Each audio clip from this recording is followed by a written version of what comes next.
气球事件没那么容易结束，中国的气球没那么好击落，出动 F-22战机也不威风。美国等着瞧，不只是中国，所有人都看到了美国的虚弱。各位好，欢迎来到新乐锐评。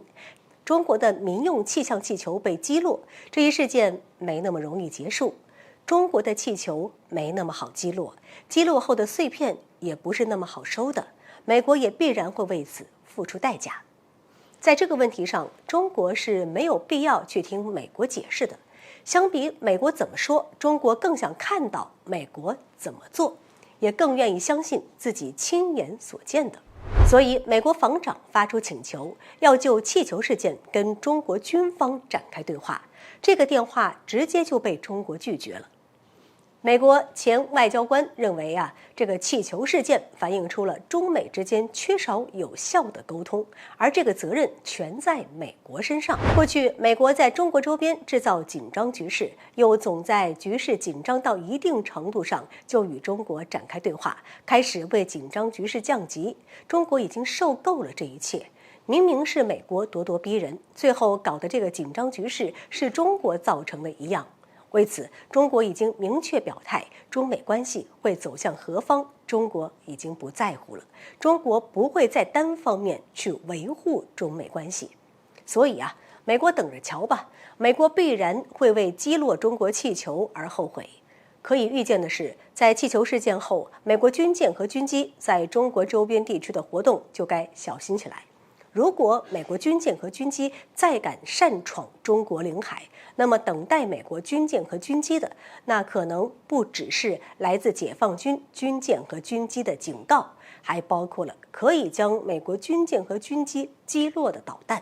与此同时，美国之所以在明知道气球是误入美国领空，也知道是民用气象气球而不是所谓的间谍气球的情况下，仍然无视中国的反对和抗议，选择在气球飞离美国领空之前击落，本身就说明了很多的问题。正如印度网友所说的那样，如果中国遇到了类似的事情，那么由美国气球试图闯入中国领空，中国要么不击落，仅仅是保持着戒备，要么直接在进入中国领空之前击落这个气球。